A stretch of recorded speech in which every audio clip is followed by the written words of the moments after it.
Good morning, all of you. In last lecture, we discussed the topic balance sheet, profit and loss account, and difference between the trial balance and balance sheet, and difference between profit and loss account and balance sheet. Okay, these points are discussed in last lecture. Now, next topic is analysis of financial statement. Okay. Last lecture में हमने financial statement कैसे बनाते हैं, उसमें कौन कौन से transactions include होते हैं, बैलेंस शीट कैसे प्रिपेयर करते हैं, प्रॉफिट एंड लॉस अकाउंट कैसे प्रिपेयर करते हैं, ये देखा था। अभी जो फाइनेंशियल अकाउंट हमने प्रिपेयर किया है उसको हम एनालाइज कैसे करेंगे। ओके, जो फाइनेंशियल अकाउंट या फिर फाइनेंशियल स्टेटमेंट हमने बनाया है उसे एनालाइज कैसे करेंगे। तो financial analysis is a process of evaluating the relationship between component part of financial statement to obtain a better understanding of financial position and performance of the firm. Okay, जो financial statement है उसको analyse करना means क्या, तो एक analyse करना means एक process है जिसमें हम इवेल्युएशन करते हैं, जो पॉइंट्स या फिर जो कंपोनेंट्स हम फाइनेंशियल स्टेटमेंट में रिकॉर्ड करते हैं उनको हम इवेल्युएट करते हैं। और इवेल्युएशन की ज़रूरत क्या है, तो जो भी हमारा फर्म है या फिर कंपनी है या फिर ऑर्गेनाइजेशन है तो उसकी परफॉर्मेंस कैसी है, उसकी फाइनेंशियल पोजीशन कैसी है, ये अंडरस्टैंड करने के लिए हम क्या करते हैं, तो फाइनेंशियल स्टेटमेंट को एनालाइज करते हैं। ठीक है, तो फाइनेंशियल एनालिसिस जो है वो उसकी प्रोसीजर क्या है या फिर वो कैसे किया जाता है। तो फर्स्ट है select the information revealed to the purpose of analysis from the financial statement. Okay, पहले तो हम क्या करेंगे, तो इन्फॉर्मेशन जो फाइनेंशियल स्टेटमेंट के बारे में इंफॉर्मेशन है या फिर फाइनेंशियल स्टेटमेंट में जो भी कंपोनेंट्स दिए हुए हैं उसकी इंफॉर्मेशन कलेक्ट करेंगे। और एनालिसिस का जो पर्पस है, मीन्स एनालिसिस का पर्पस क्या है, तो जो भी बिजनेस है या फिर जो भी ऑर्गेनाइजेशन है उसकी फाइनेंशियल पोजीशन हमें स्टडी करनी है। तो उसके लिए हम क्या करते हैं, तो फाइनेंशियल स्टेटमेंट का एनालिसिस करते हैं। देन नेक्स्ट आता है arrange the information in the way so as to highlight the significance relationships. Okay, financial statement जो है उसमें जो भी कंपोनेंट्स है उनको हम ऐसे अरेंज करेंगे या फिर जो भी इंफॉर्मेशन है स्टेटमेंट के बारे में उसको हम ऐसे अरेंज करेंगे कि वो हर एक जो रिलेशनशिप है ट्रांजैक्शंस के बीच में उसको वो हाईलाइट होने चाहिए, वो जो रिलेशनशिप्स है वो क्या होने चाहिए, हाईलाइट्स होने चाहिए। देन नेक्स्ट जो है interpret the relationship and draw relevant conclusions from them. Okay, तो उससे हमें कुछ तो भी कंक्लूजन मिलना चाहिए। जो भी फाइनेंशियल स्टेटमेंट हम एनालाइज कर रहे हैं उसमें से हमें क्या मिलना चाहिए, कुछ कंक्लूजन मिलना चाहिए। इंटरप्रेट कर सकते हैं हम उससे कि हमारा बिजनेस जो है उसकी पोजीशन क्या है, फाइनेंशियल पोजीशन क्या है या फिर वो कैसे चल रहा है। ठीक है, उसका सक्सेस क्या है। ठीक है, then next financial analysis is useful to different groups in society.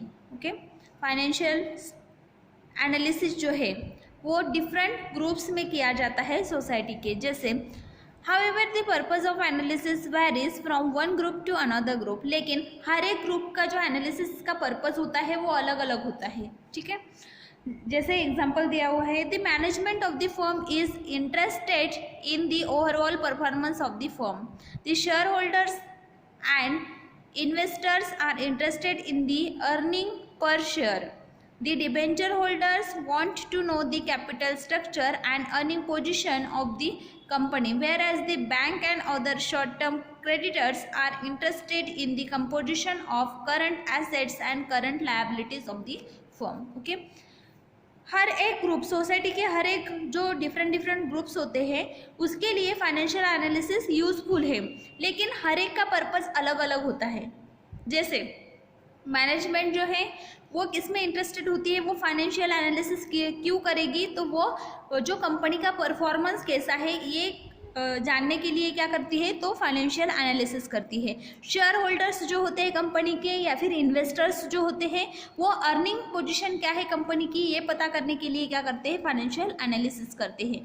या फिर बैंक्स और क्रेडिटर्स जो होते हैं वो क्या करते हैं, तो करंट लायबिलिटीज़ क्या है, मीन्स क्या एक्सपेंडिचर्स है कंपनी के या फिर फर्म के, वो जानने के लिए वो क्या करते हैं, फाइनेंशियल एनालिसिस करते हैं। तो फाइनेंशियल एनालिसिस जो है वो डिफरेंट डिफरेंट ग्रुप्स में किया जाता है और हर एक ग्रुप का जो पर्पस होता है एनालिसिस का वो कैसा होता है, अलग अलग होता है। Next point is methods of financial analysis. जो फाइनेंशियल एनालिसिस हम कर रहे हैं उसके कौन कौन से मेथड्स है। First method comparative financial statement. First method is comparative financial statement. This statements contains figures of 2 or more consecutive years which give comparative view of the financial performance of the firm. A comparative profit and loss account gives expenses and revenues of 2 consecutive years. Okay, जैसे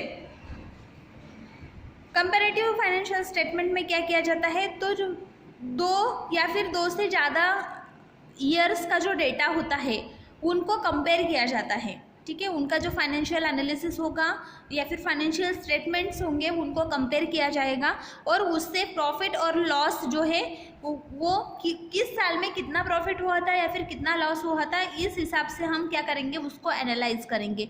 similarly a comparative balance sheets contains the amounts of assets and liabilities of different 2 points of the time.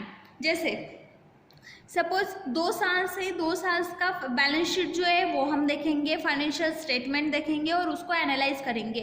वो analysis कैसे करना है, तो पिछले साल suppose 2015 और 2016 2 साल का हम डेटा ले रहे हैं, तो 2015 में कितना प्रॉफिट हुआ था, कितना लॉस हुआ था वो हम देखेंगे। देन 2016 में कितना प्रॉफिट हुआ है और कितना लॉस हुआ है, इसको हम क्या करेंगे, कंपेयर करेंगे। ठीक है, तो इसे बोलते हैं कंपैरेटिव फाइनेंशियल स्टेटमेंट।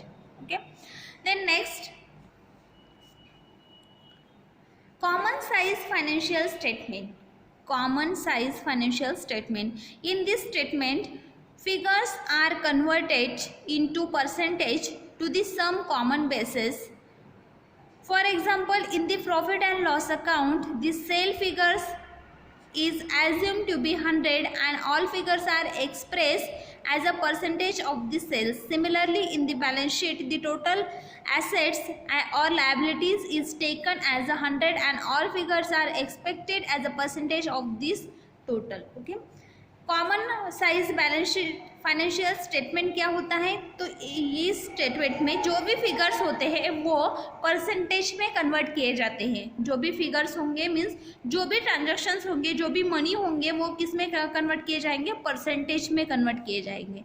तो इसके लिए जो फर्स्ट जो बैलेंस होगा, सपोज किसी को हमने 200 रुपये दिए तो 200 की जो फिगर है तो वो क्या है, तो वो 100% है, तो उसके हिसाब से हम परसेंटेज निकालेंगे।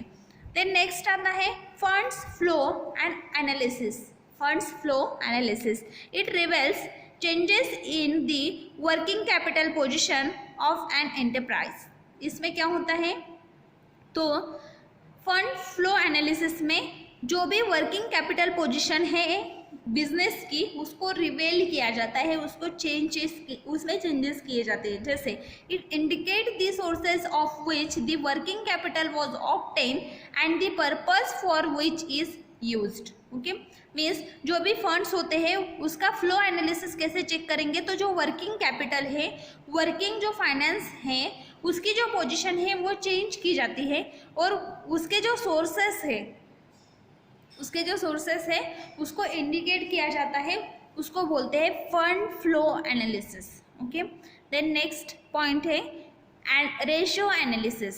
Ratio analysis.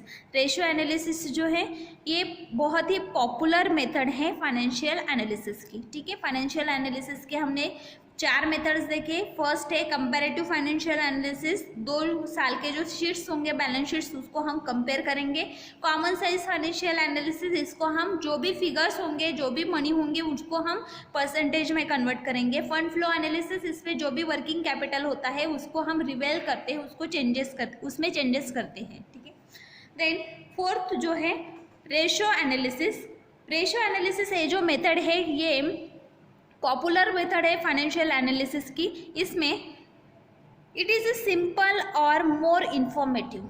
Ratio analysis method is simple method as well as more informative method. Okay, the term ratio refers to the numerical relationship between two atoms. ratio जब हम बोलते हैं तो इसमें एक कंपैरेटिव रिलेशनशिप आ जाता है। कैसा? तो जो न्यूमेरिकल्स होते हैं, न्यूमेरिकल्स जो होते हैं उसमें कोई तो भी रिलेशन है 2 एटम्स में, तो उसे हम क्या बोलते हैं? रेशो बोलते हैं। The ratio by itself does not reveal much, but it comparisons with a similar ratio of a past or of a similar firm is very useful in judging the performance of the financial position of the enterprise. A financial analyst can use a various type of ratios for different purpose. The various accounting ratios are. Okay, ratio क्या है? तो 2 numericals जो होते हैं उसके बीच में कोई तो भी रिलेशन है, ठीक है, तो इसको हम कंपेयर करेंगे। या फिर जो सिमिलर रेशोज होते हैं वो बहुत ही यूजफुल होते हैं।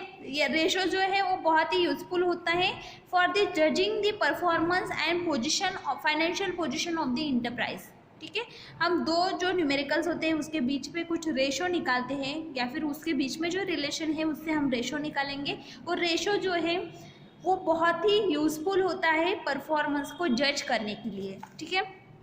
तो डिफरेंट पर्पस के लिए हम रेशोज यूज़ करते हैं। तो यहाँ पे कुछ रेशोज के टाइप दिए हुए हैं। फर्स्ट है रेशो के 5 टाइप्स होते हैं। फर्स्ट है liquidity ratio, second solvency ratio, third activity ratio, fourth profitability ratio and 5 miscellaneous ratio. Okay, first जो है लिक्विडिटी रेशो उसके बारे में हम देखेंगे। This ratio constituting ratio analysis of the short term financial position are use to measure the ability of the firm to meet its current obligations. Okay, liquidity ratio क्या होता है? तो इसमें हम शॉर्ट टर्म फाइनेंशियल पोजीशंस जो होते हैं वो चेक करने के लिए या फिर उसको एनालाइज करने के लिए लिक्विडिटी रेशो यूज़ करते हैं। इसमें जो भी फर्म की एबिलिटी होती है उसको मेज़र किया जाता है, ठीक है। तो इसके 2 टाइप्स है, current ratio and quick ratio. Current ratio देखेंगे हम CR जिसे बोलते हैं, C.R. It is also called as a working capital ratio. Current ratio को हम वर्किंग कैपिटल रेशो भी बोलते हैं।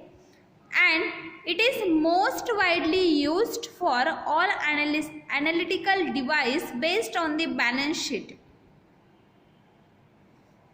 वर्किंग कैपिटल रेशो या फिर करंट रेशो जो है वो बहुत ही एनालिटिकल डिवाइसेस में यूज़ किया जाता है।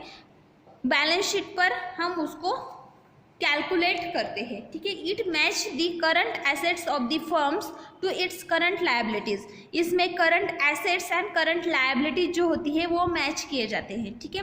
जैसे करंट रेशो हम कैसे निकालेंगे? तो current ratio is equal to current assets upon current liabilities. Okay, ये फॉर्मूला है करंट रेशो का, current assets upon current liabilities. Okay, current assets जो है उसको अगर हम करंट एसेट्स जो है उसका जो भी न्यूमेरिकल होगा उसको अगर हम करंट लायबिलिटी के न्यूमेरिकल से डिवाइड करते हैं तो जो भी हमें मिलेगा वो होगा हमारा current ratio, working capital ratio. Okay, generally the current ratio of 2 is consider satisfactory. अगर करंट रेशो 2 आता है तो वो कैसा है? सेटिस्फैक्ट्री है।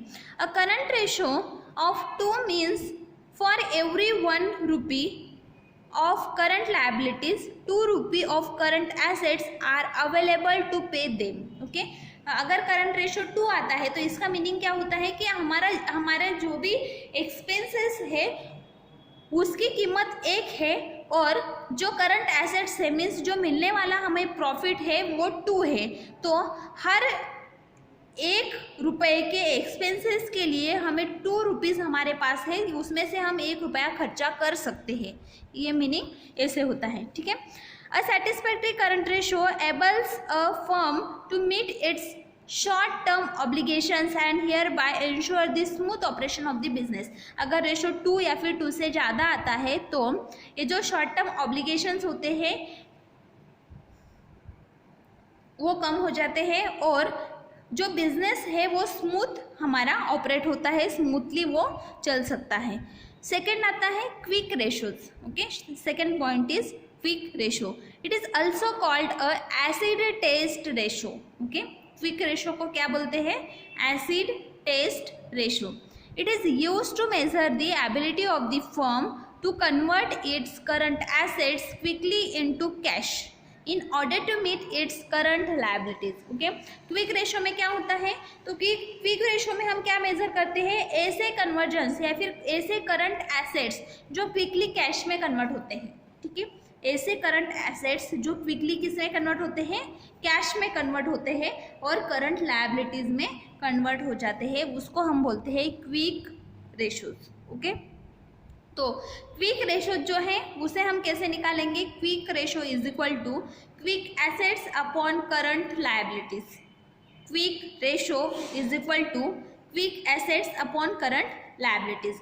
क्विक एसेट्स जो होते हैं वो क्या होते हैं? तो quick assets means current assets which can be converted into cash. Okay, quick assets means what? Quick assets क्या होते हैं? तो करंट एसेट्स होते हैं जो क्विकली किस में कन्वर्ट होते हैं? तो कैश में कन्वर्ट किए जाते हैं, इमीडिएटली वो कैश में कन्वर्ट किए जाते हैं। देन क्विक रेशो क्या होता है? तो quick ratio is most useful then the current ratio. Quick ratio ज़्यादा यूजफुल है then the current ratio. It provide the more rigorous test of the firm liquidity. Firm liquidity के लिए ये बहुत ही यूजफुल है। Then quick ratio of 1 is considered as a satisfactory. अगर quick ratio 1 आता है तो वो कैसा है? सेटिस्फैक्ट्री है, ठीक है, 1 या फिर 1 से ज़्यादा। और क्विक एसेट्स जो होते हैं वो करंट एसेट्स से होते हैं लेकिन वो इमीडिएटली किस में कन्वर्ट होते हैं? तो कैश में कन्वर्ट होते हैं। क्विक एसेट्स जो होते हैं वो कैश या फिर बैंक बैलेंस या फिर सिक्योरिटीज या फिर डेबिटर्स जो होते हैं वो इसको यूज़ करते हैं। देन नेक्स्ट जो पॉइंट है वो है सॉल्वेंसी रेशो। फर्स्ट रेशो हमने कौन सा देखा? Liquidity ratio. लिक्विडिटी रेशो में 2 टाइप्स है, current ratio and quick ratio. Okay, दोनों के फॉर्मूला क्या होते हैं वो हमने देखा। Now next point is solvency ratio. Next point is solvency ratio. It is also known as leverage ratio. Okay, solvency ratio को हम क्या बोलते हैं? leverage ratio. Solvency means the liability as and when they may mature for the payment. Okay, solvency का मतलब क्या होता है? liabilities when they mature to for the payment. Payment के लिए जब लाइबिलिटीज मैच्योर होती है तो उसे बोलते हैं सॉल्वेंसी।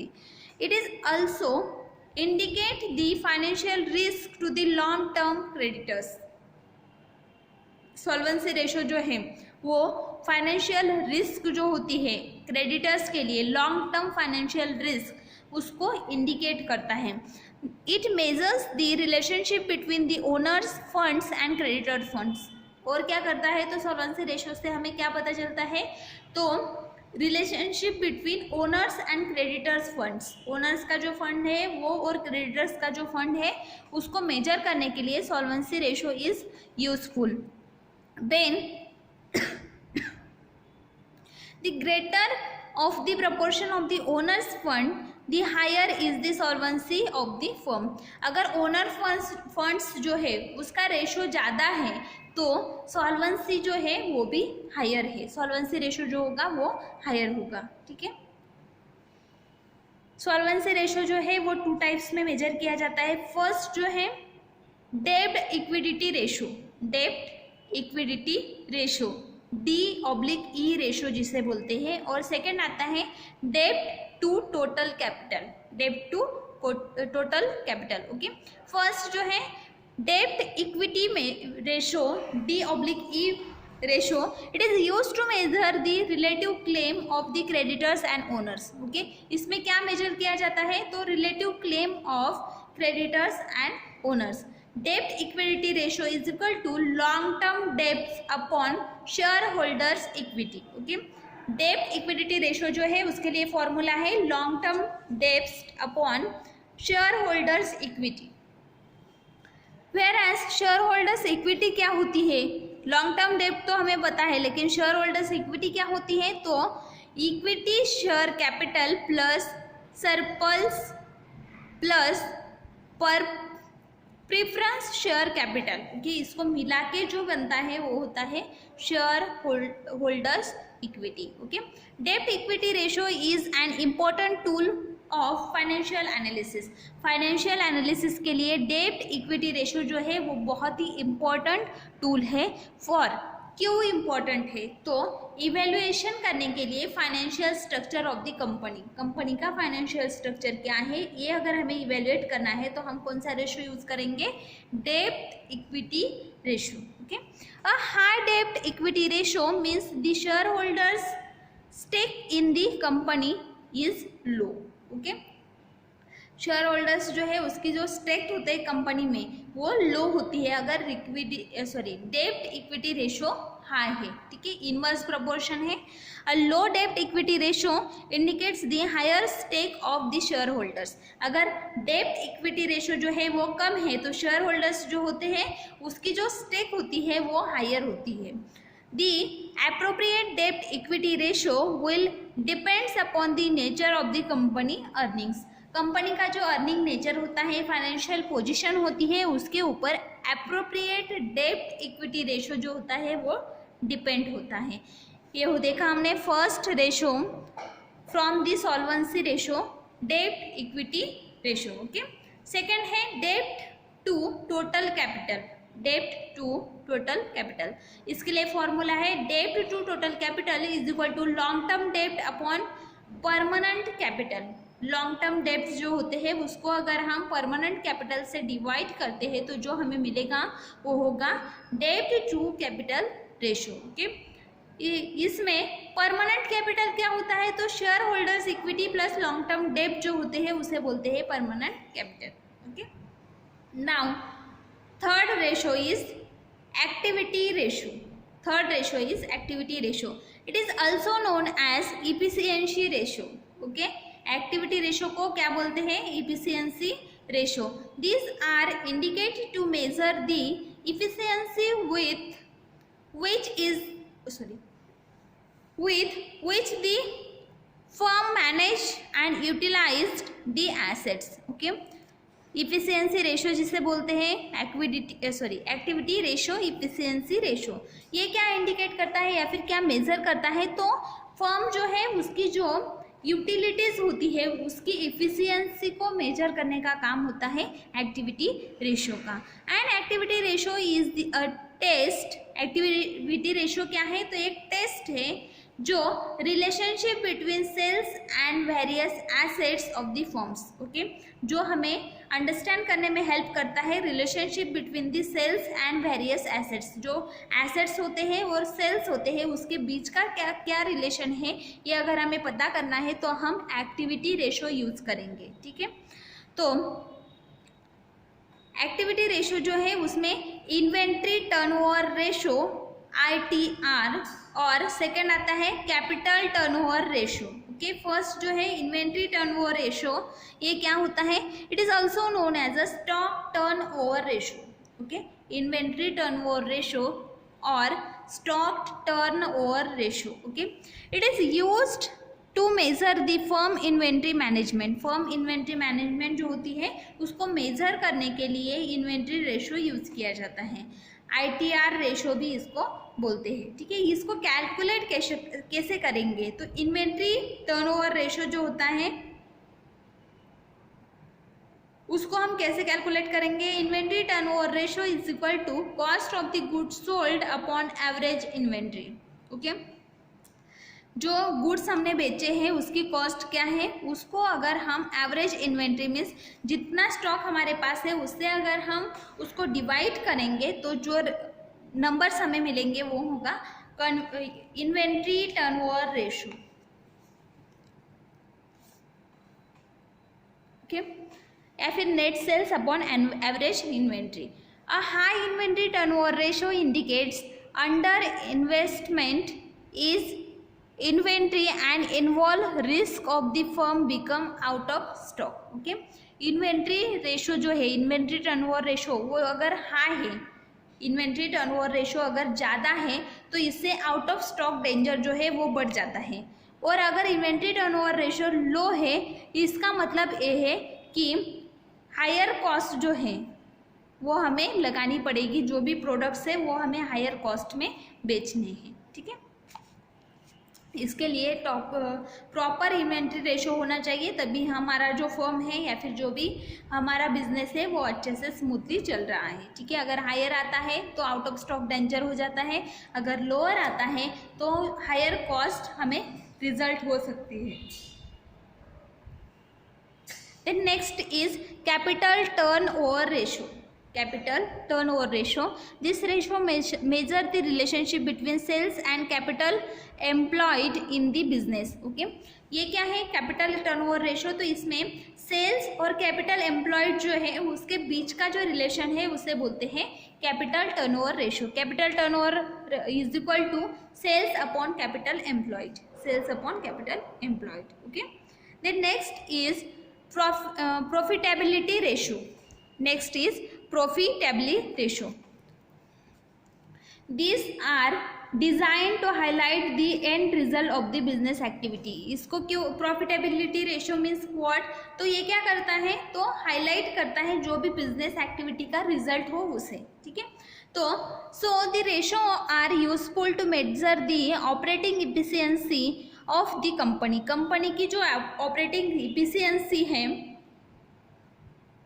उसको मेजर करने के लिए प्रॉफिटेबिलिटी रेशियो जो है वो बहुत ही यूजफुल है। ठीक है, तो इसमें 3 रेशियो आते हैं। First gross profit ratio, second net profit ratio and third return on investment. Okay, first है gross profit ratio. Gross profit means the sale minus cost of the goods. Okay, जो product हमने sale किया है उसकी जो cost होगी उसमें से अगर जो गुड्स है मीन्स जो प्रोडक्ट हमने सेल किया उसकी जो एमआरपी है उसे अगर हम माइनस करते हैं तो जो रेशियो मिलेगा वो होगा gross profit ratio. Okay, gross profit ratio जो है उसके लिए फॉर्मूला है gross profit ratio is equal to gross profit upon net sale into 100। Gross profit is equal to gross profit upon net sales into 100. gross profit depends upon the selling price. gross profit जो होता है वो selling price पे depend होता है क्योंकि हमें उसमें से रेशो निकालना है। Then sale volume and cost. Sales volume क्या है, कॉस्ट क्या है या फिर प्राइस क्या है सेलिंग की, उसके ऊपर ग्रॉस प्रॉफिट रेशो डिपेंड होता है। नेक्स्ट आता है a high gross profit is a sign to good management. अगर ग्रॉस प्रॉफिट रेशियो हाई है तो management is good. Indicates that the cost of the sale is relatively low, means selling cost जो है वो कितनी है, कम है। It may also indicates the selling price of goods has increase without the corresponding increase in the cost of the good sold. The other possibility is that the cost of the good sold might have the decline without the corresponding decline in the selling price of the goods. A low gross profit, अगर gross profit ratio high है means management हमारा अच्छा है, जो भी cost है वो भी कम है, लेकिन ग्रॉस प्रॉफिट रेशियो अगर लो है तो हमारी कॉस्ट ज़्यादा है और हमारी सेलिंग प्राइस जो है वो डिक्लाइन हो गई है। ठीक है, मीन्स हमारी जो इंफीरियर क्वालिटी है या फिर प्रोडक्ट्स जो है लैक ऑफ डिमांड है। ठीक है, डिमांड इसकी ज़्यादा नहीं है अगर ग्रॉस प्रॉफिट रेशियो कम है। ओके, देन नेक्स्ट आता है net profit ratio. Net profit ratio, the ratio is also known as a net profit margin. इसे हम नेट प्रॉफिट मार्जिन भी बोलते हैं। It measure the relationship between the net profit and net sale. Net profit और net sale जो है उसके बीच का जो रिलेशन है उसे बोलते हैं net profit ratio. Net profit ratio is equal to net profit upon total sales into 100। Net profit ratio is equal to net profit upon total sale into 100। Okay, where net profit means gross profit minus operating expenses. Net profit का मतलब क्या होता है, तो gross profit जो हमें हुआ है उसमें से अगर जो ऑपरेटिंग एक्सपेंसेस है उसे हम माइनस करते हैं तो मिलने वाला जो रेशो है वो होगा net profit ratio. Okay, net profit ratio is helpful in determining the efficiency with which the operations of the firm are being managed. Okay, net profit ratio जो है वो हेल्पफुल है इफिशियंसी को डिटरमाइन करने के लिए। ओके, देन नेक्स्ट आता है return on investment. Return on investment, the overall profitability of the enterprises can be measured by relating its net profit to the investment. Profitability overall profit जो है enterprise का या फिर बिजनेस का उसे major करते हैं हम बाय रिलेटिंग, उसको नेट प्रॉफिट या फिर इन्वेस्टमेंट जो है उससे मेज़र करते हैं, उससे रिलेट करके हम क्या करते हैं, मेज़र करते हैं। ठीक है, तो उसके तीन कॉन्सेप्ट है, अलग अलग कॉन्सेप्ट है। First, return on assets is equal to net profit after tax upon total assets into 100। Return on capital employed इसके लिए is equal to net profit after taxes upon capital employed into 100। Capital employed means the long term funds. Capital employed का मतलब क्या होता है, long term funds supplied by the creditors and shareholders to the company. Capital employed का मतलब होता है जो भी लॉन्ग टर्म फंड्स होते हैं, जो क्रेडिटर्स है फिर शेयर होल्डर्स कंपनी को सप्लाई करते हैं, उसे बोलते हैं capital employed. Return on shareholder equity, return on shareholder equity is equal to net profit after taxes upon equity share capital into 100 plus preference share capital plus retain earning. Okay, return on investment is useful measure. Return on investment जो है ROI वो क्यों useful है, तो वो overall efficiency जो है business की ओवरऑल इफिशियंसी कितनी है उसे जज करने के लिए, उसे मेजर करने के लिए ये यूजफुल है। ये क्या इंडिकेट करता है, तो indicate what degree the long term funds of the business have been properly utilised. Okay, जो भी लॉन्ग टर्म फंड्स है बिजनेस के वो प्रॉपरली यूटिलाइज हो रहे हैं या नहीं हो रहे हैं, इसे मेजर करने के लिए return on investment ratio is useful. Next ratio is miscellaneous ratios. Okay, कौन से मिसलेनियस रेशोज है, तो फर्स्ट है अर्निंग पर शेयर। ओके, ये क्यों यूज किया जाता है, तो जो अर्निंग या फिर जो शेयर्स होते हैं उसको मेजर करने के लिए earning per share method use किया जाता है, रेशो यूज किया जाता है। Earning per share is equal to net profit after tax upon total number of shares into 100। Okay, second is dividend per share. Okay, use to measure the amount dividend paid against each share. Each share के against कितना dividend हम pay कर रहे हैं उसको बोलते हैं dividend per share. Dividend per share is equal to total amount paid to shareholder. Shareholder को हमने जितना अमाउंट दिया है upon outstanding number of the shares, outstanding number of the shares. Next आता है dividend payout ratio utilise to evaluate the share holders returns. Shareholders का जो return है उसे इवेल्युएट करने के लिए dividend payout ratio use किया जाता है। Dividend payout ratio is equal to dividend per share upon earning per share. Okay, then next आता है dividend yield ratio.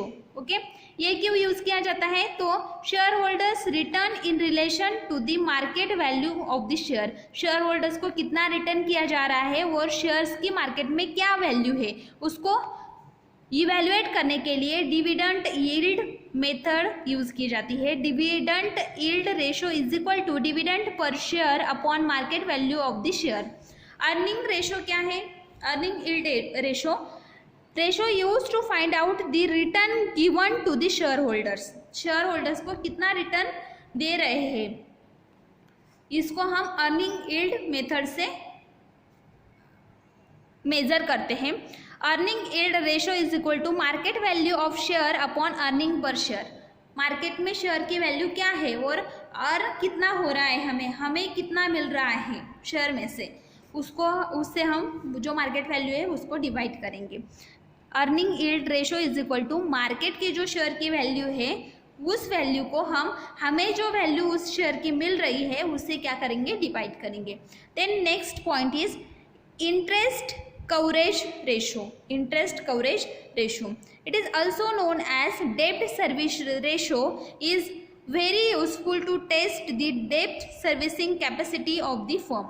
Okay, interest coverage ratio is equal to net profit before deduction of interest and taxes. Okay, net profit जो हमें हुआ है, जब हम net profit जो जितना भी हुआ है उसमें से कुछ भी टैक्सेस इंटरेस्ट कुछ भी हमने कट नहीं किया है, जितना हमें मिला था प्रॉफिट उतना प्रॉफिट उसको हम जो फिक्स इंटरेस्ट चार्जेस होंगे उससे डिवाइड करेंगे तो हमें क्या मिलेगा, interest coverage ratio. Okay, advantages क्या क्या है रेशो एनालिसिस के, help in easier and better understanding of profit and loss account and balance sheet. Okay, profit loss account और बैलेंस शीट जो है उसको प्रॉपरली बेटर अंडरस्टैंड करने के लिए ये यूजफुल है। Then the accounting ratio of one firm can be compare with those of other just the relative financial position of the different firms. This help the management to detect the weakness and strength of the firms. Okay, जो accounting ratio है उसे compare करने के लिए भी ratio useful है। ठीक है, जो फर्म्स होते हैं डिफरेंट फर्म्स जो होते हैं उसको हम कंपेयर करेंगे, उसकी फाइनेंशियल पोजीशन जो होगी उसको कंपेयर करेंगे रेशो से। ओके, और इससे क्या होता है, तो जो मैनेजमेंट होती है उसको जो हमारा बिजनेस है या फिर जो फर्म या फिर ऑर्गेनाइजेशन हम चला रहे हैं उसमें क्या वीक पॉइंट्स है या फिर उसके स्ट्रेंथ कौन से है वो जानने के लिए हेल्प होती है। नेक्स्ट आता है ratio analysis enables the firms to judge whether its financial position is improving or deteriorating over the years. Okay, ratio से हमें ये भी पता चलता है कि इस साल में हमारा फाइनेंशियल पोजीशन डिटेरियोरेट हुआ है, मीन्स कम हुआ है या फिर इम्प्रूव हुआ है, पोजीशन अच्छी हुई है। ठीक है, then it help in future planning. Future planning करने के लिए हमें ये रेशो यूजफुल है। ठीक है, देन डिसएडवांटेजेस क्या क्या है, the ratio are based on the information content in the financial statements. The ratio becomes unreliable if the data given in financial statement is not accurate and up to date। अगर financial statement में जो data दिया है वो अगर accurate नहीं है या फिर अप टू डेट नहीं है तो ये जो रेशो है वो हमें कोई भी इंफॉर्मेशन नहीं दे सकता। Due to the changes of price level of the one period to another, the assets acquired at different periods are shown the balance sheet at different prices. As such, accounting ratio based on those figures cannot be compared. Okay, अगर goods जो है उसकी price change हो रही है period के हिसाब से, इस महीने में कुछ अलग प्राइस थी, अगले मंथ में कुछ अलग प्राइस है या फिर 2 मंथ के बाद में 1 साल के बाद में प्राइस चेंज हो रही है, तो ऐसे जो भी गुड्स होते हैं या फिर ऐसे जो अकाउंटिंग शीट्स होते हैं उसको हम कंपेयर नहीं कर सकते इस रेशो से। ठीक है, ratio are useful indicator only when they are compare with similar ratio of the other firms. It is difficult to compare the firms because they may have different accounting periods of different composition of assets. Okay, ratio जो होता है वो helpful होता है वो compare करने के लिए दो अदर फर्म्स जो है, 2 ऑर्गेनाइजेशंस जो है उसके बीच में जो बैलेंस शीट है उसको कंपेयर करने के लिए, फाइनेंशियल स्टेटमेंट जो है उसको कंपेयर करने के लिए रेशो यूजफुल है। लेकिन अगर वो डिफरेंट अकाउंटिंग पीरियड में उसका बैलेंस शीट बनाया गया है या फिर फाइनेंशियल स्टेटमेंट बनाया गया है तो उसके प्राइस अलग होंगे और वो जो ऑर्गेनाइजेशन है उसके गुड्स भी अलग होंगे, तो ये जो रेशो है वो यूजफुल नहीं है।